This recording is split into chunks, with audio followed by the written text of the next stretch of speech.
Hi, and welcome back to my channel, or if you're new here, hi, welcome. My name is Charlotte, and I'm a Danish book lover living in Spain, and this is my little corner of BookTube.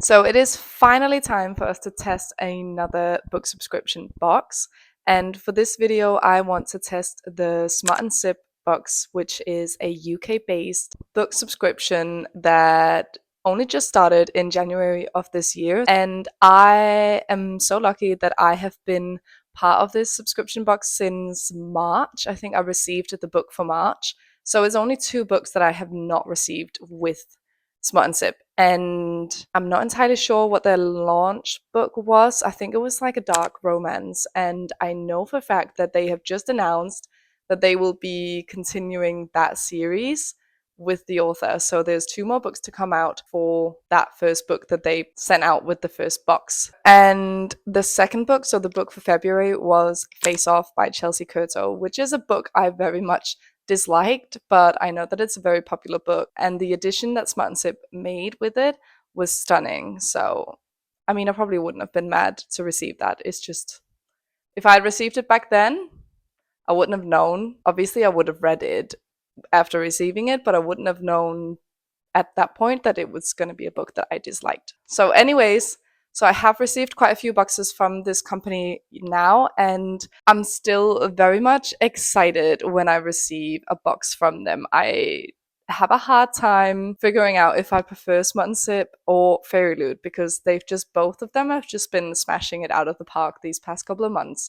So I'm gonna take this video and then the testing Fairy Loot Romantasy box, and probably from those 2 videos I might determine if I should cancel another box, because paying for 2 book boxes a month with these prices is just a little bit expensive. When, if you're like me, trying to save up some money, then it's a lot of money to spend every month. So I should probably be adult and only have 1 subscription box a month. So probably I'm gonna decide from these 2 videos which one to keep, if I can actually pick one. Ugh, I'm gonna have to. Anyways, enough babbling about that. Let's just get some facts on the table about this subscription box. So the Smut&Sip box is the book subscription for smutty romance lovers. And considering this, I'm pretty sure it's 18 plus only. I am not actually sure if they say that on the website, but probably they do, because you won't know what genre. Like, they choose different genres, so it could be a romantasy, it could be a romance, like contemporary romance, could be a dark romance. But one thing for sure is that there is going to be spice in the book. And then they've partnered it up with cocktails, or actually it's mocktails. So if you are from the UK, you can receive the full box, which contains the book, obviously, a mocktail, a recipe card on how to make this mocktail. It will include some other bookish things as well. So I think sometimes they've put in bookmarks and whatnot. But if you're like me and you're outside of the UK, you can only get the book only option for now, at least. And there is a wait list at the moment for both of these boxes, and I'm pretty sure I was on the wait list for no longer than 4 months. I don't know if that's still the case. I'm pretty sure it's not that long, to be honest. Maybe a little bit longer than 4 months, but still, that's very good compared to Fairy Loots that's like nearly a year. So if you're thinking about it, sign up right now. Pause this video, go sign up, and then after you finish watching this video and you decide, well, that's not for me, then you can always just ignore the invitation when it gets sent to your mailbox. Please make sure to keep an eye on your spam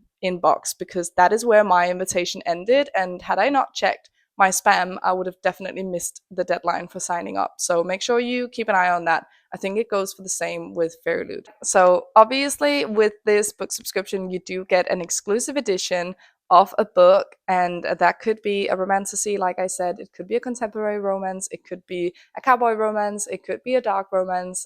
There's literally no limits, except I don't think they'll do thrillers, but you never know. The subscription that I have is, like I said, the book only subscription, and that costs £24.99 a month, which equals out as €30.95 for me because I pay in euros. I'm in Spain. And then on top of that, I also pay for shipping, which comes to €10.95. So for me, it rounds up to €41.90 a month for this book. But then I also have to pay taxes. So the first few months, that came to €15 purely to receive the book. But then I figured out that I could go onto Correos, which is the mail system here in Spain. I could go onto their website or their app, and I could actually pay the taxes before the book is being delivered. And then it literally halves the price. So I paid €8 or €9 the last time I received a box, just from doing it sooner rather than waiting for the day that it's being delivered. So I'm assuming that that's going to be the same from now on. So I do pay around €9 in taxes. So it does come up to just around €50 a month for this book. So it is a little bit pricey, I'm not going to lie. And I'm definitely considering, do I really need this box? But the books are just so stunning, and it is just really fun to get a book each month that you have had no decision in choosing. So the good thing with Smut&Sip is that they actually announce the book before the renewal. Renewal happens on the first each month, and they will announce the book the month before. So let's take an example on that. We are currently in July. It's early July. And I had my renewal on the 1st of July for July's pick. But Smut&Sip has just been out, I think it was yesterday, to announce the book pick for August. And this book is going to be an hockey romance, which is very exciting. So they haven't announced exactly which book yet, but they're going to start off by giving you a few teasers. And then there are always some people in the comments that have guessed which book it is, but they will make sure to announce the book and the author before the renewal of August. So if you find out, okay, this is not going to be a book for me, then you can skip that month. So I find that that's really handy because, if you're 100% sure or it's a book that you've already read and you disliked it, then you don't have to pay for that. So you can skip. And right now, because they are still in like the startup phase, considering it's only been like half a year since they launched, they offer unlimited skips for now. I am confident that that is going to change eventually, and then it's probably going to end up on like 4 or 5, just like Fairy Loot. But for now, it is unlimited. So if you don't want the book, you can skip, and you can skip as many times as you want. But if you skip 6 books in a row, they are probably going to cancel your account. So just keep that in mind. But I mean, why would you skip that many times? They offer really good books. Another thing with Smut&Sip is that they do not include dust jackets on their books. So you will get a naked hardcover book, and there is no dust jacket that follows.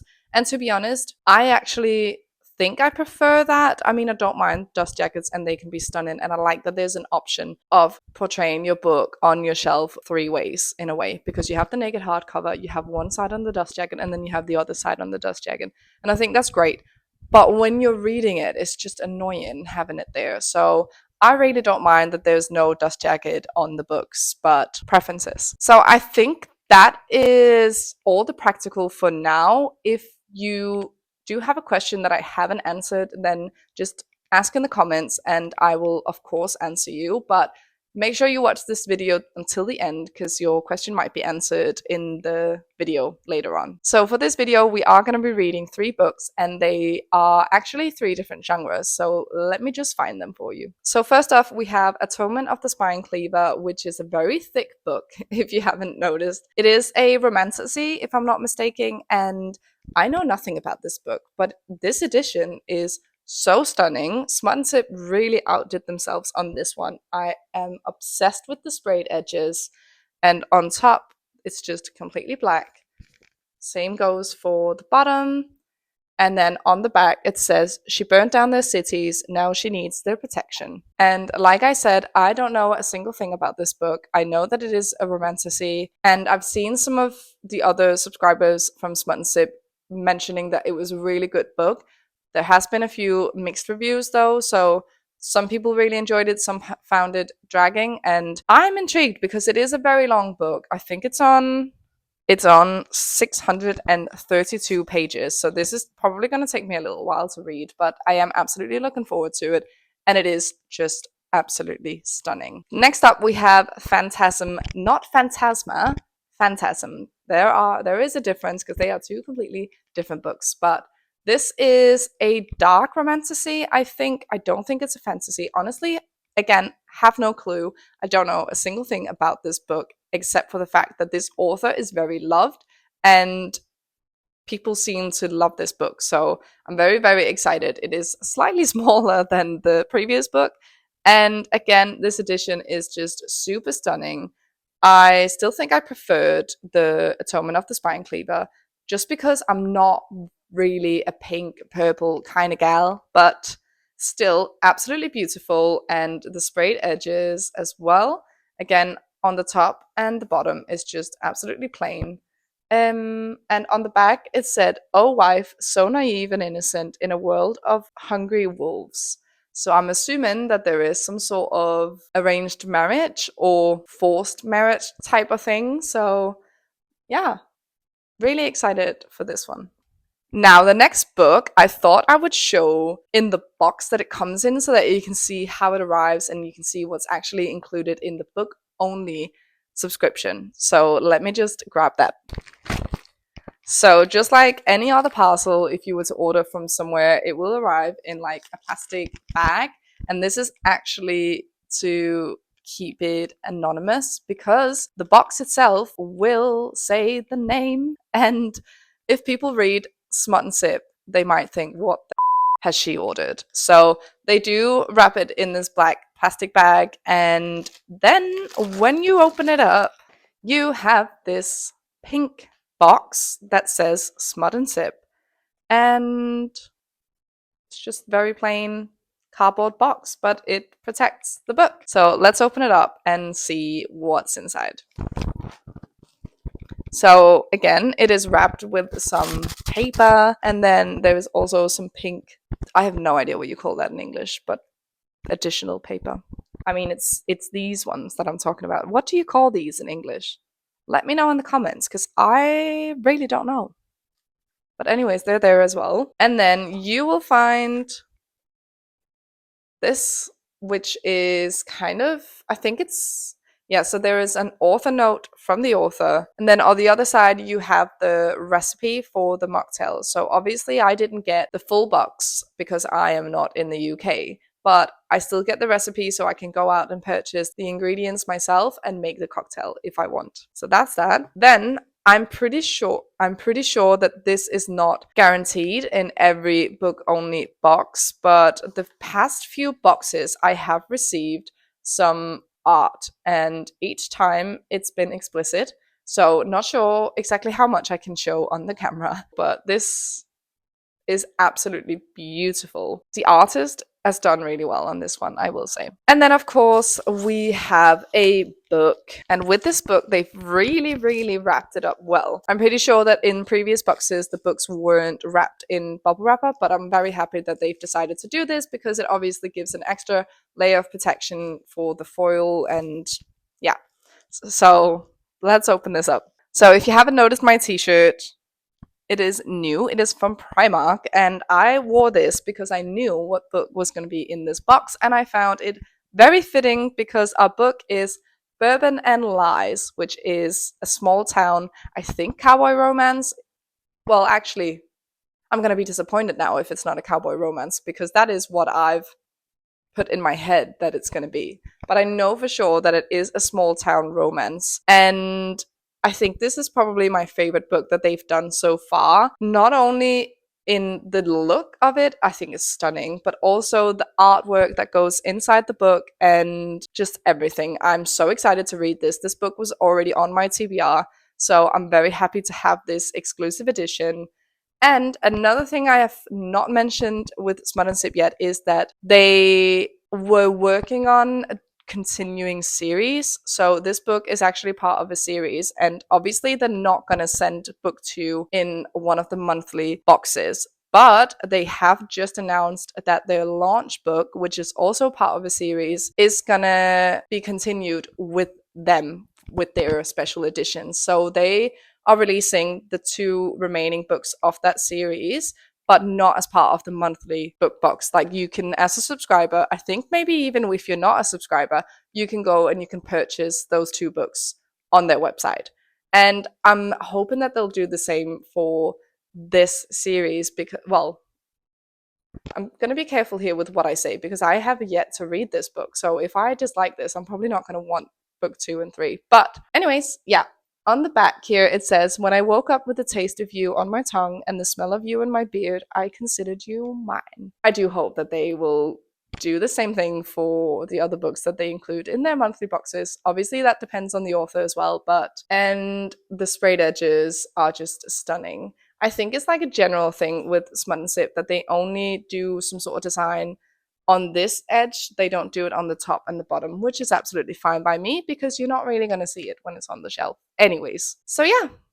So I'm not sure what book I'm going to start with. It purely depends on my mood, but I mean, it's probably going to be Bourbon and Lies because I've just been waiting for that to arrive and to read that. It was May's book, so I've had it in its box for a while now before being able to start this video. So my fingers are itching to pick it up. So that is probably going to be the book that I'm going to start with, and then we'll see how we get on with the other 2. So make sure you stick along, and I'm gonna try and explain as good as I can if I think that the Smut&Sip book subscription box is worth the money. Again, I'm gonna say this is purely based off of my reading preferences and what I think of the books. What I like, you might not like, but I'm gonna hopefully help some of you out there that are maybe considering whether or not they want to get on the waitlist for a book subscription box and can't decide if they only want to be on one, or if you're already thinking about the Smut&Sip box but you're not sure if it's worth the money. I'm gonna hopefully help you out. So keep watching and find out what I think about the Smut&Sip box.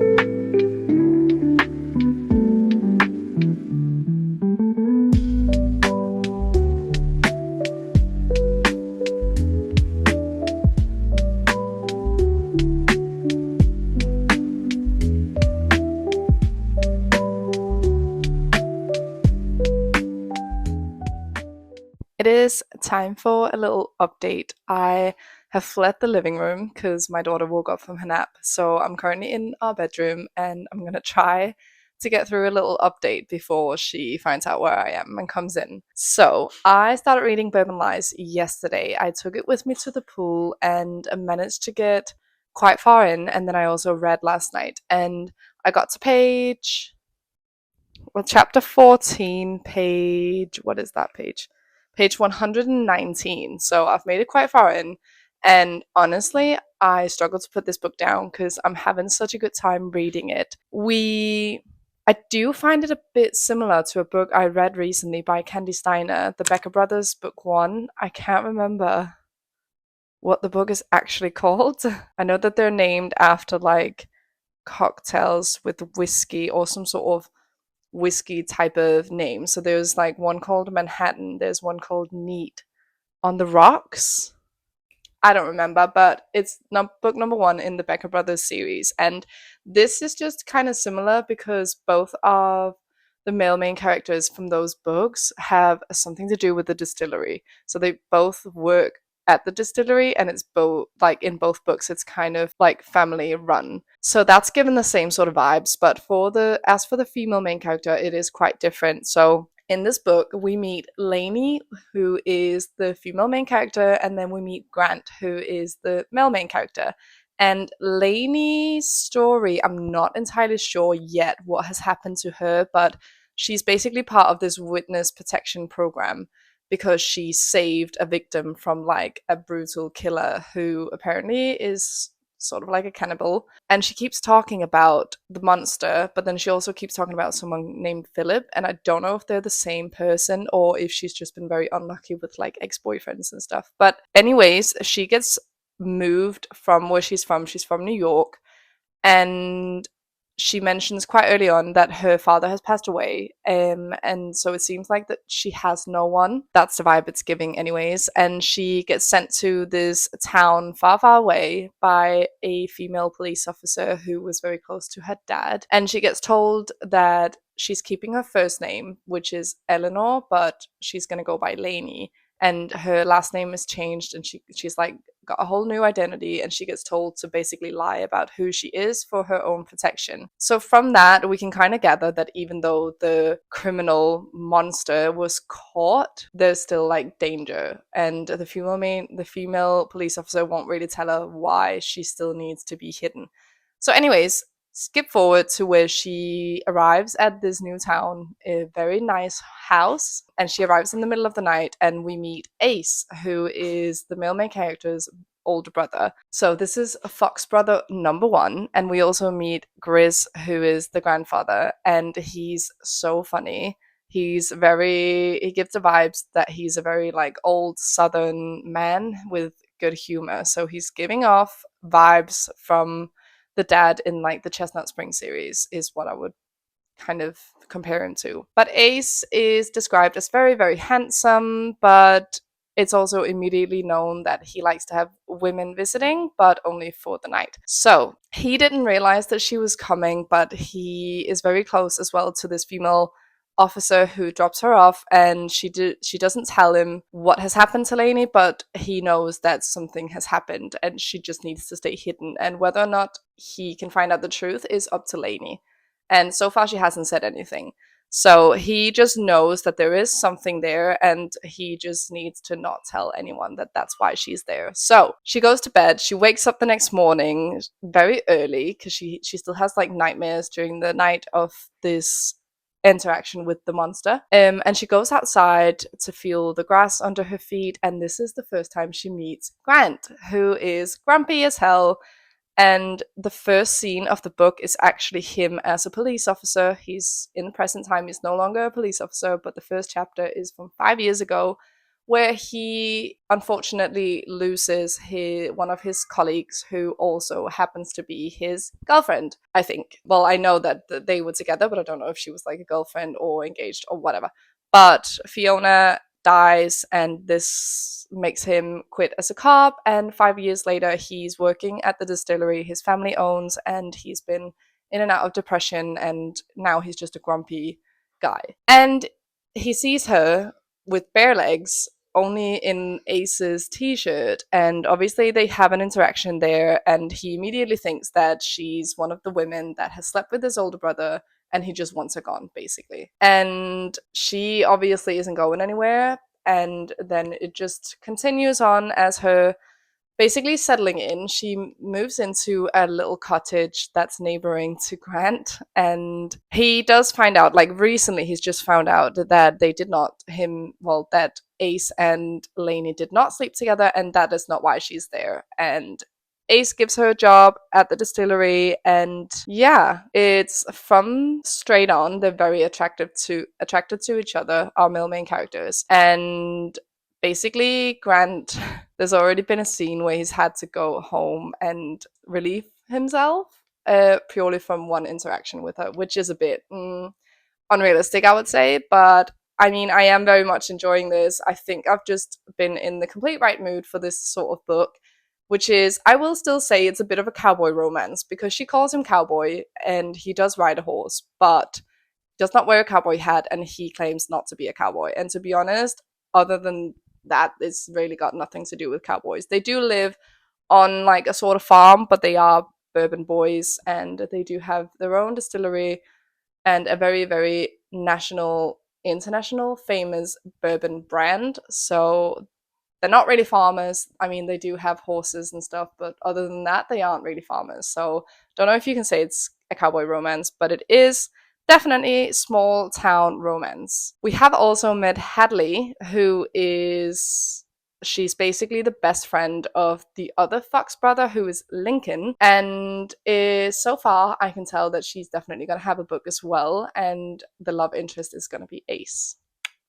And then we have Lincoln, who has two young girls and lost his wife. And basically, there is this curse on the Fox brothers, or that's what everyone in town says, that any woman that gets into that family dies because Fiona, which was Grant's girlfriend, passed away, and then Olivia, which was Lincoln's wife and mother of his kids, died from an illness. And then Ace never married, and the granddad's wife also passed away. So that is the whole thing around them. They don't claim themselves that they're cursed, but everyone says it. So I think they've just kind of started to believe it. At least I think that's going to be one of the things that Grant is going to deal with as they grow closer together. I think it's going to be the fact that he doesn't want to lose another partner.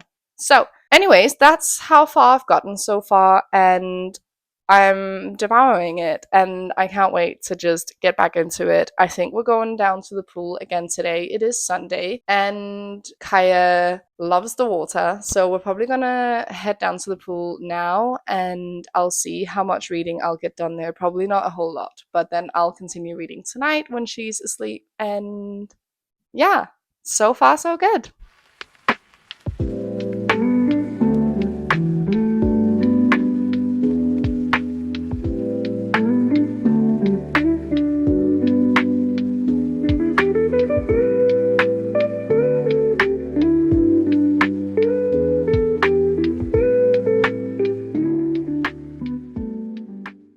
We have officially finished Bourbon and Lies, and here are my thoughts. So, first of all, I did really, really enjoy this book. I ended up rating it 3.75 stars, so it was nearly a 4-star read for me, but there were just a couple of things that did drag it down for me. But overall, I think this was a really good small town romance with a little bit of thriller mixed in. I will touch base on that. I enjoyed the characters. I found a lot of, well, almost all of the characters really likable. Our MMC, our FMC, I liked them separately. I liked them together. And then also the brothers and the grandfather of the MMC, I really, really liked them as well. The best friend, Hadley, I wasn't sure about in the beginning. I wasn't sure if she was going to be like a pick me girl or how her character was going to develop, but I ended up absolutely loving her. And I know that book 3 is Hadley and Ace's book, and I am so excited for that because Hadley has a mouth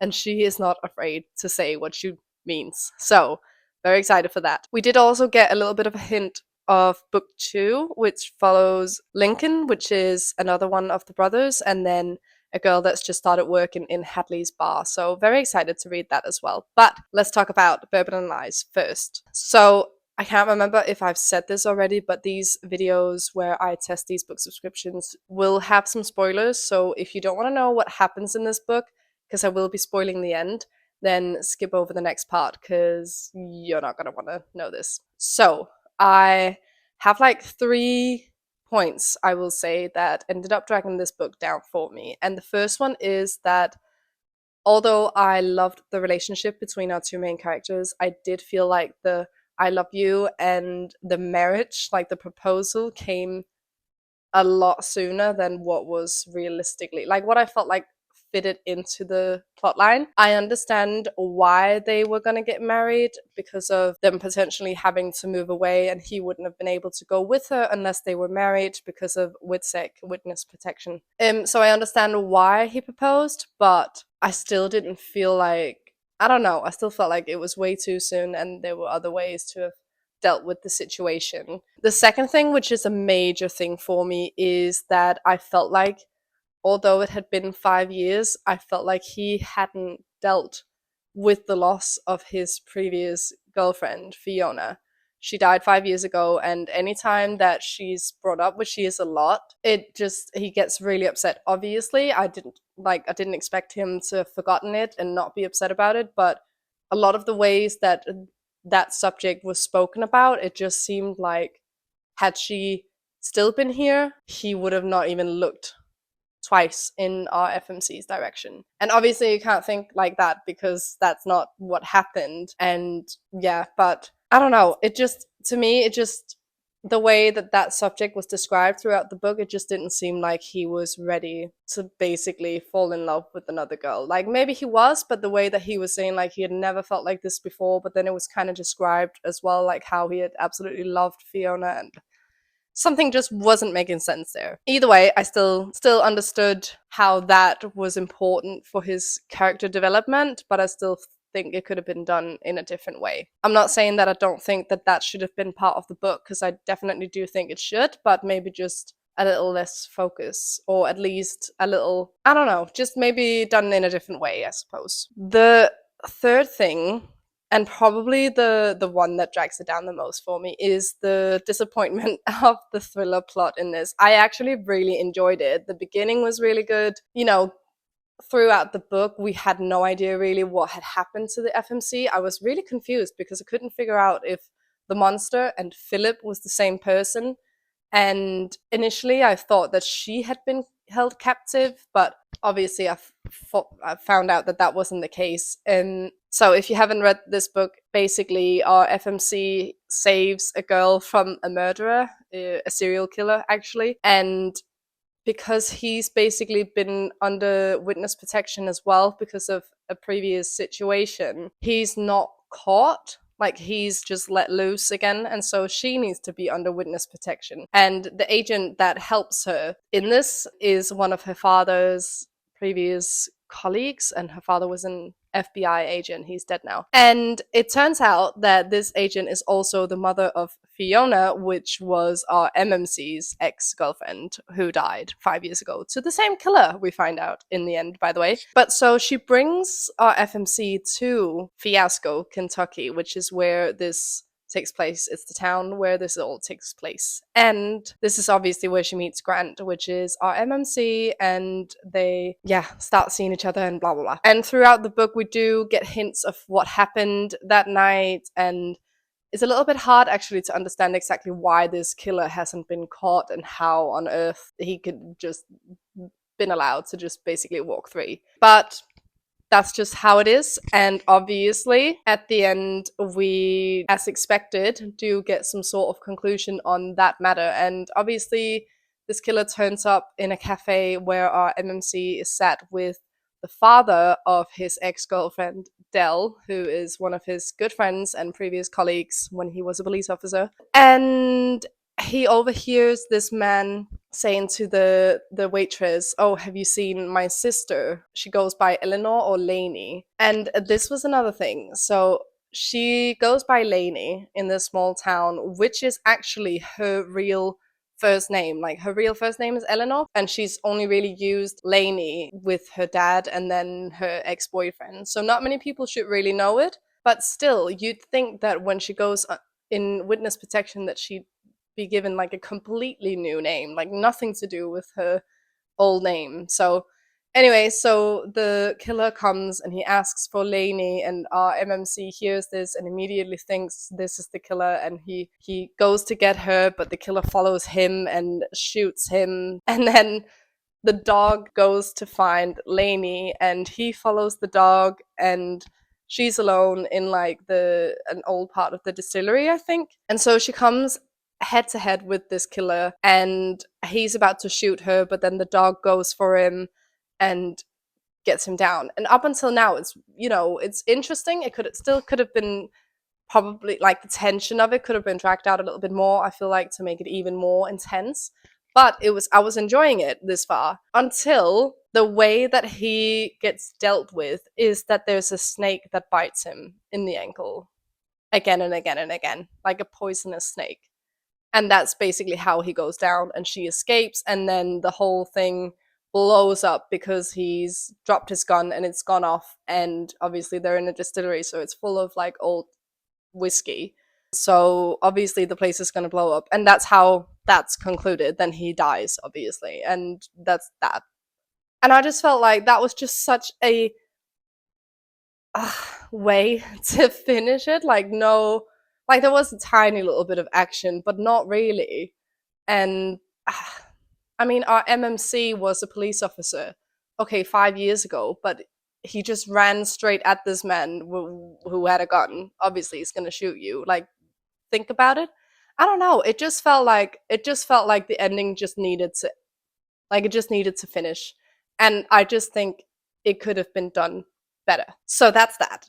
So overall, absolutely, definitely did enjoy it. I 100% will continue the series, and I do think it's a very enjoyable small town romance.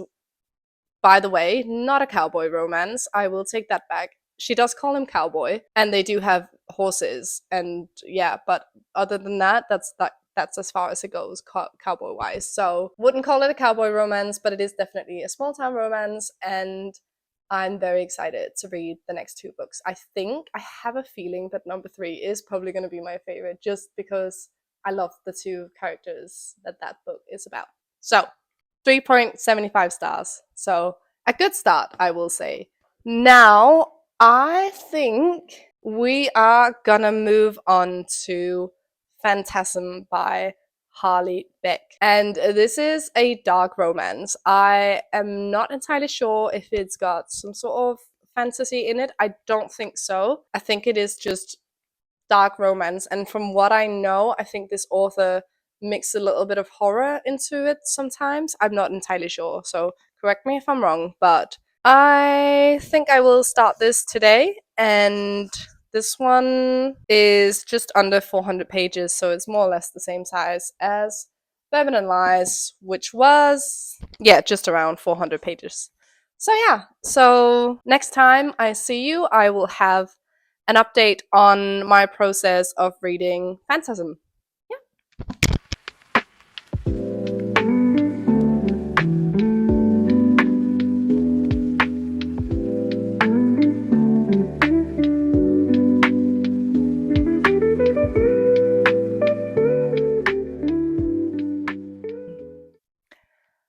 Welcome to update number 1 on Phantasm by Harley Beck. It has now been a good few days actually since the last clip, and I am currently 50% through this book. I have swapped over to reading it on my Kindle just so it's a bit easier for me to read at night, because at the moment my daughter is not sleeping very well, so she's sleeping next to me on the couch bed because it's easier for the aircon to kind of flow in the living room, and obviously I can't keep lights on to read in the book, so I've gone over to read from my Kindle, and I have actually highlighted 2 or 3 times, and this is something I have never done before. I don't annotate my books, I don't highlight on Kindle, um, but it was necessary because weird stuff was happening in this book. I think the last update I put on Goodreads was literally when I hit 50%, and it all it said was, "This is some weird," because it's weird. So I'm gonna try and explain a little bit about this book if you don't know it. This is dark romance, and definitely check your trigger warnings if you're planning on reading this. But we meet our female main character, Cecilia. She is the heiress to a very fortunate family, but this is a secret. And she goes to this very fine house on Hellfire Night, I think it's called, which happens every 5 years. So that reminds me a little bit of The Purge, because apparently you're allowed to kill people on this night. But this Hellfire Night is hosted by the Exiled, which is a group of dukes and the king and lords, or whatever they're called, but it's like a hierarchy of bad guys basically. And this is where we meet our male main character, Darian, I think his name is. And he's a duke, so he's quite far up, he's quite high up in the hierarchy. And this book starts off, I think it's, I don't know if it's the night before or if it's like a few nights before this Hellfire Night, but our female main character has gone to this place where our male main character is to kind of snoop around, because she's part of a rebellion and she's there for vengeance because she lost her mom, got killed, and her father disappeared in one of these Hellfire, this mosquito, one of these Hellfire Nights a long time ago, and she wants to know what happened to him. She doesn't know if he's dead or alive, but she assumes he's dead, and she knows that the Exiled has done this. And even though her parents was part of the exiled and she was basically to grow up in it. She obviously has been missing to not become part of this because the exile did something to her dad and her mum as well. So she's joined like a rebellion group of people that have all lost someone to the exiled group on this Hellfire Night. And so she's the one that's been sent to kind of snoop around to figure out the layout of this house so that they can plan their attack on Hellfire Night and kill these people of the exiled. And that's all good and cool, and it starts off pretty good that way. And immediately, as our main character Darian sees her, he knows basically that she's part of a rebellion. He recognizes her. He's seen her face before. He knows immediately that she is who she is, and already it starts to get a little bit weird because they are enemies. He doesn't like her. He absolutely hates her father because her father killed his parents when he was a kid. And so he's the one that's actually abducted her father, and he's still got him in his basement where he's torturing him. She obviously doesn't know this. We don't know this from the beginning, but I'm spoiling that for you. Anyway, so he knows the daughter and he wants to destroy her, and she obviously wants to kill him because he's higher up in this exile group. And tell me why. They are meant to hate each other, and she's there to basically plan out everything, how to kill him. And that first time they see each other, he gets her into his office and gets his friend to leave and gets her to basically take off her clothes and put her on the table and do things. Why is she letting him do that if they're sworn enemies? His part of the plan is to kind of destroy her from the inside, I suppose, so that get her to fall in love with him and then ruin her. But why is she doing this? I don't understand. So, anyways, already there, I'm a bit like, okay, this could have been done in a much better way. There was no need for this to happen already. Yeah. Anyways, continue to read on, and on Hellfire Night, this rebellion group comes to the exiled house to kill them all, and obviously our male main character already knows that our female main character is coming. So he gets her alone as the attack happens, and basically all of her friends are either being slaughtered or they're being taken, and she has to basically help decide their fates. So one of them dies because he refuses to join the exiled. If you're caught, you either die or you join the exiled. And even if you say you want to join, you still have to do like a test. And that happens to one of the others, and he ends up dying as well. Then it comes to one of her female friends or something like that, and she basically saves her, and she gets sent with one of the other dukes who's paid a lot of money for her, and she basically becomes like a slave to him, and he does all kinds of things to her, but that's another part of the story. Anyways, she saves her. Is this? Oh, I can't even remember. It's like a few days since I read this, and I don't know why it's not sticking. But our male main character proposes to our female main character, basically says, if you want to save your friend, you have to marry me or you die. So she ends up marrying him, and she has to live with him, and she obviously that's not going very well in the beginning, but still it's like she's schizophrenic or something, because one moment she's like destroying all of his art and running away from him in the library, and then obviously he's chasing her, and it's all good and fun with the chase, but then as soon as he like gets her, there's no restraint. Like she just lets him do whatever he wants to, and she's enjoying it obviously. But I feel like in other books where it's been this sort of relationship with like a love-hate relationship, even when the female main character is being chased, she's still got this fight in her. And I feel like this isn't happening in this book. It's just very weird to read. And then onto the parts that I highlighted is when they are at this main event type of thing. And he's making her jealous, she's making him jealous. It's weird.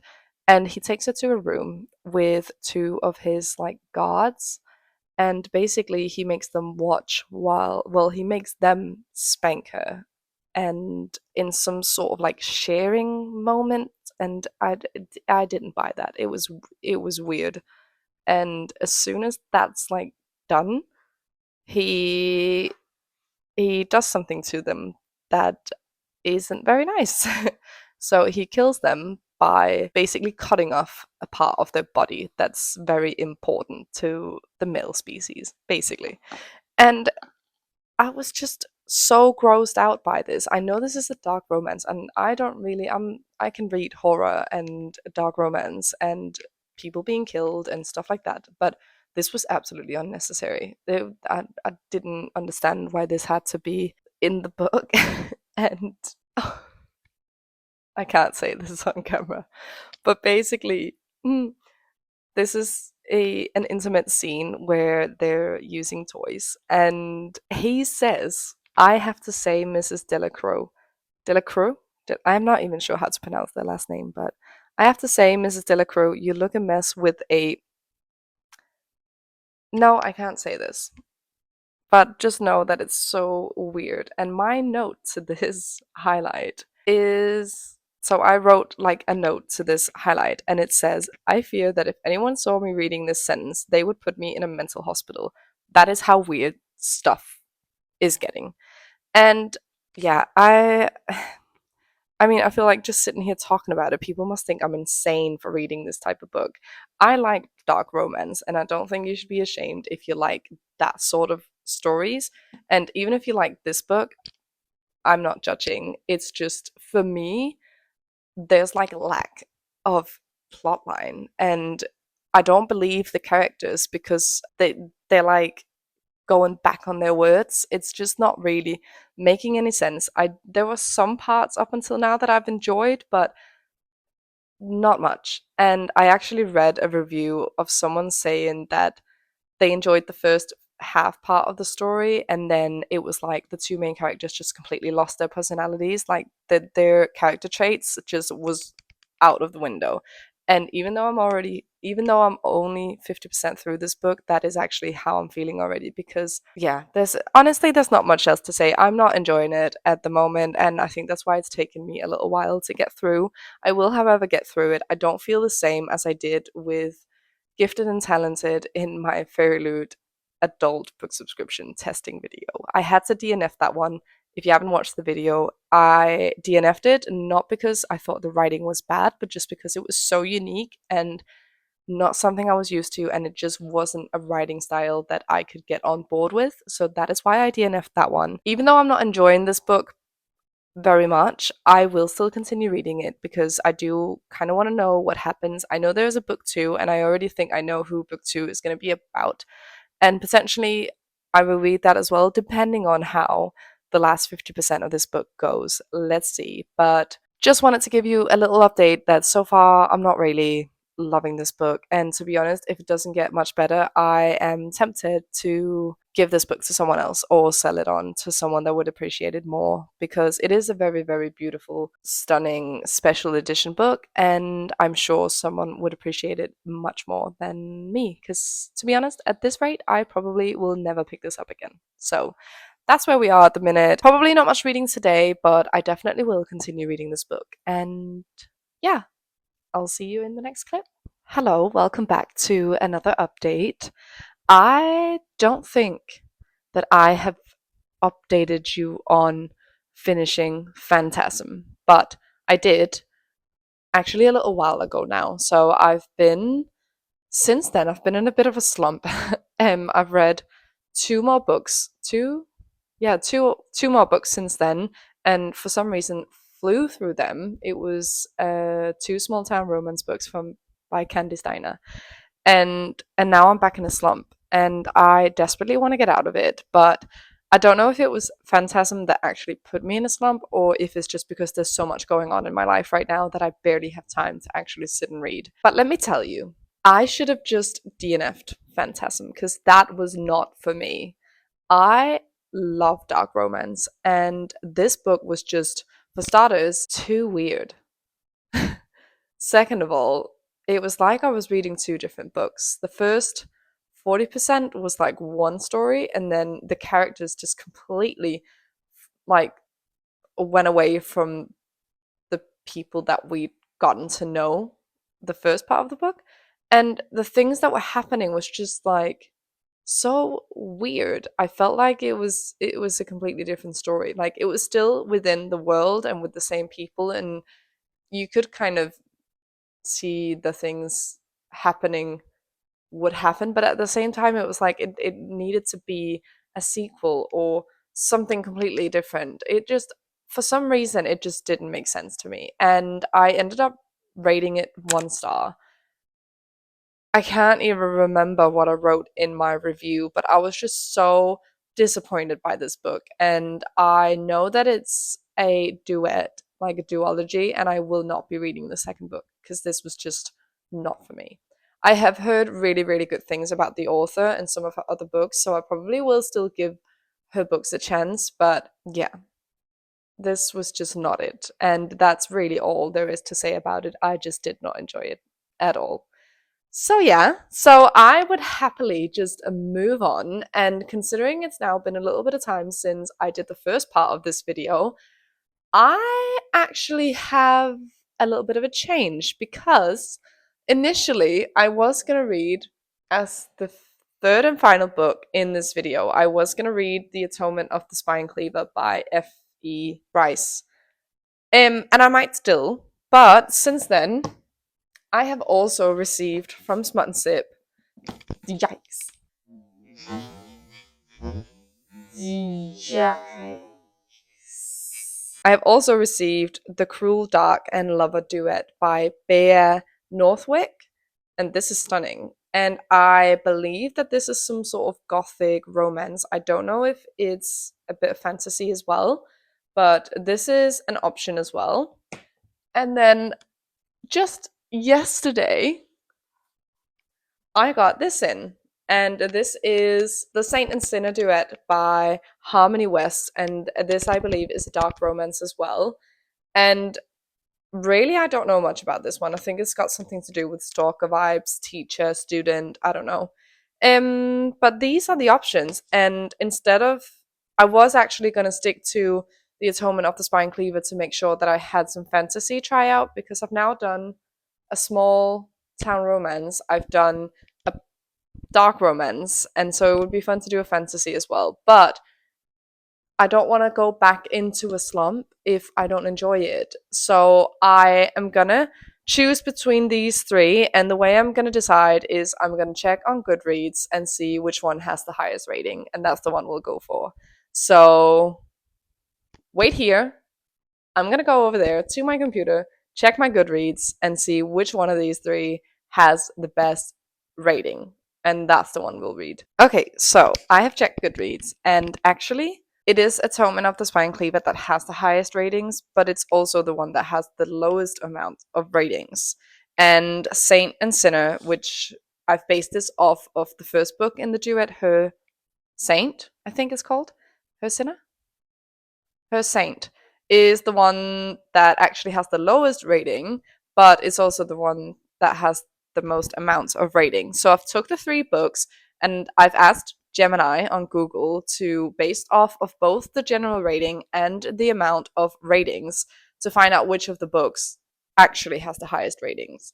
And this is the winner. So instead of reading Atonement of the Spine Cleaver, I think I keep saying The Atonement of the Spine Cleaver, but it's actually just called Atonement of the Spine Cleaver. So instead of reading that, we will be reading Saint and Sinner Duet by Harmony West. And obviously now I haven't showed you this one in detail, so I'm just going to do a quick little show to you so that you can see the book. So this is the cover, obviously. And then we have the back.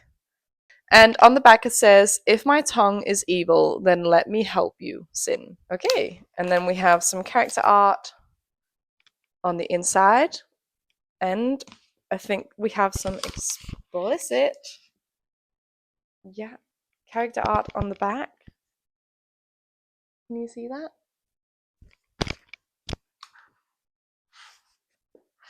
And we do not have, oh, this is signed as well, by the way.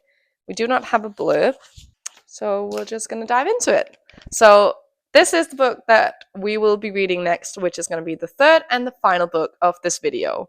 And if you want to know what I rate the other 2, then make sure you follow me on Goodreads so that you can keep track of when I finally get to these 2 books. At the beginning of this video, I could never imagine me canceling my subscription with Smut&Sip, but honestly, at this point, I think it comes down to this book, because I am also in an area of my life where I would like to save money. So if I deem that I've had two books that I've not enjoyed, then possibly that could lead me to canceling my subscription. But we'll see. Let's give this a go.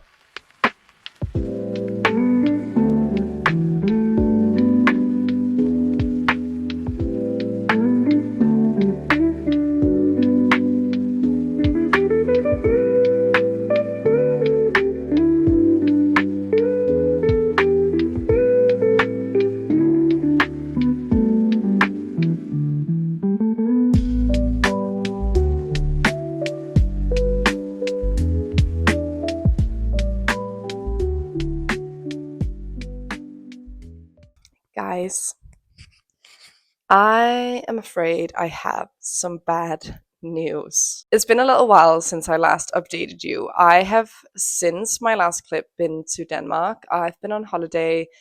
I did not take a break from reading, but I did take a break from reading Saint and Sinner Do It. Let's just say I am not impressed. I'm not even sure how far I got in. I ended up swapping over to reading on my Kindle just because it was easier at night. But I did start His Sinner, which is book 2. And I think all I can really say is, what is the plot? Like, what is the plot?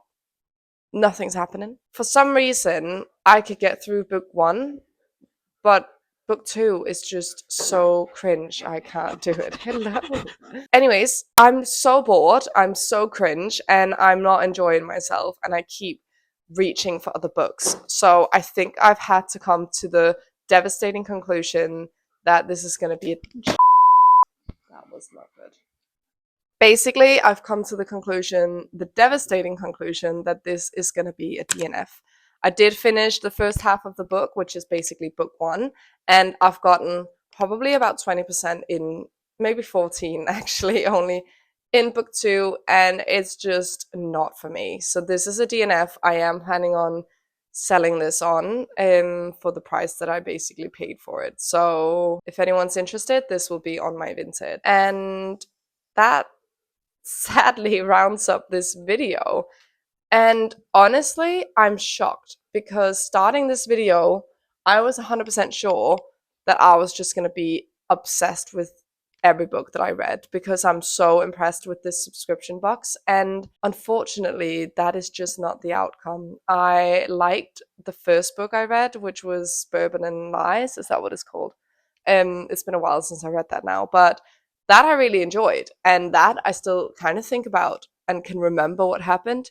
And then we had Phantasm, which was, which to be honest, I should have DNF'd because I did not enjoy that either. But it wasn't as bad as this one. And it's not that I think they're necessarily bad books, but they just are not for me.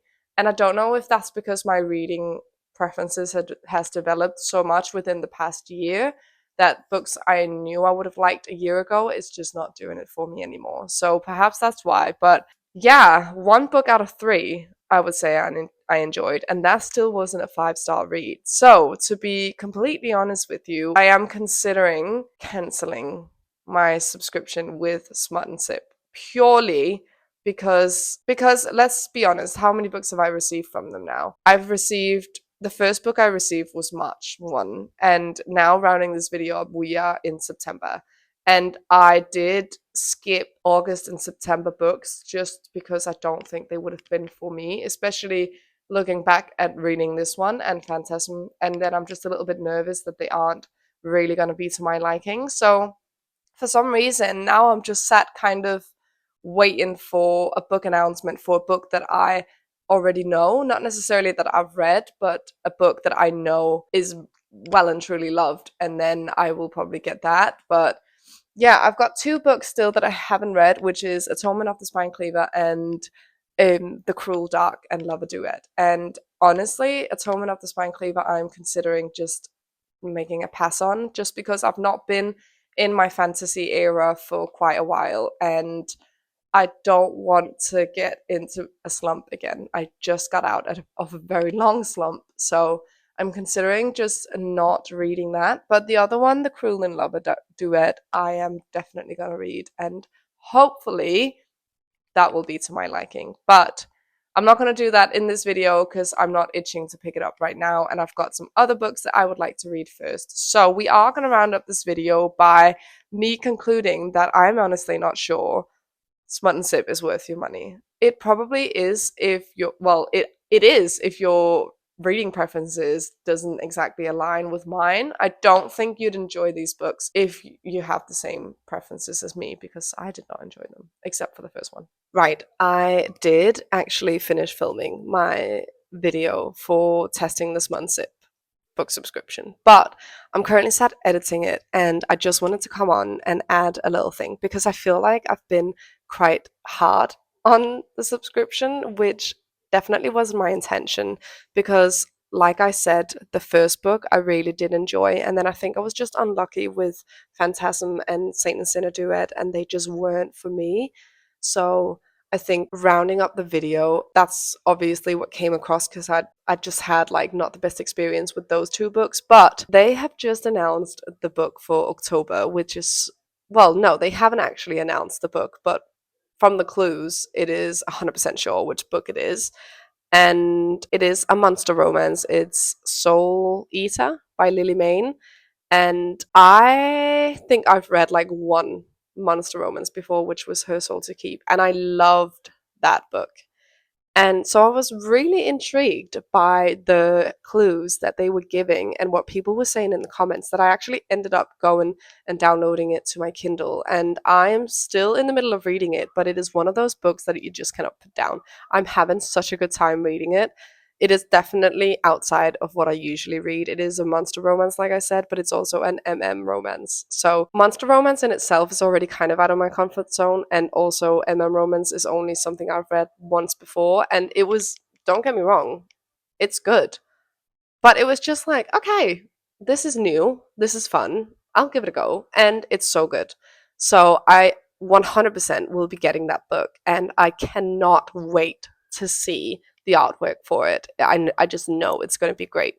So, anyways, I just wanted to come on and add that to basically say that before you judge, before you decide whether or not you want to spend money on a book subscription, I actually recommend reading the book on Kindle. At least you get that option with Smut&Sip because you find out what book it is before you get paid, like before you get charged for it. So read it on your Kindle if it's on Kindle Unlimited, obviously, and then you can decide if it's a book that you want or if it's a book that you want to skip. That was just a little tip, and also to just justify that it is a very, very good subscription, and the girls that is running it, they definitely choose some good books. Obviously, not every book is going to be for everyone. That's always going to be the case with some books. So I think I was just unlucky with a few of them there, but I mean, already so excited for October's book, and I cannot wait to see what else they're gonna dish out, basically. One thing that's guaranteed is that their books will always contain smut. So if you're not into that, don't join this book subscription, okay? Anyways, that is it. Let's get back to the video. So yeah, I am going to take these next couple of months and just see what they're going to bring out. And if I don't want the book, I'll skip it. And if it's a book that I have on my TBR or that I've heard about, or maybe it just sounds intriguing to me, I will try that out. And that is probably going to be like the make it or break it for me. Because I also don't want to take up a spot from someone that's desperately wanting it, you know? So yeah, so that rounds up this video. Like I said, I'm not sure this box is worth your money. I think definitely do your research and find out what previous books they've published and maybe give them a read to see if you like the sort of books that they pick. And if you find that they don't, then definitely don't subscribe to this box. But if you've happened to love any of these books, then I'm happy for you. And then I definitely think you should sign up because the editions are stunning. And the character art, I mean, the girls are smashing it with the design and the character art and everything. It just so happens that the books that has been in recent boxes just has not been for me. Another thing I will add before I finish this video is that they have just come out with, I don't even know how to explain this, but basically I do no longer have to pay taxes to get my book delivered by the Spanish post office. So the price of the book subscription has risen slightly, but that's only to make sure that you don't have to pay the taxes. So my total price now is 43.58 euros, and that includes the book, the shipping, and any taxes that would be. So that's a bonus. But yeah, that's really all there is to it. So thank you so much for checking into this video. I hope you enjoyed it. I hope you found it useful, and maybe if you've been considering signing up for the waitlist for this box, hopefully you're a little bit wiser now and can make a decision. Thank you again so much for watching, and until next time, happy reading, and I'll see you soon. Bye!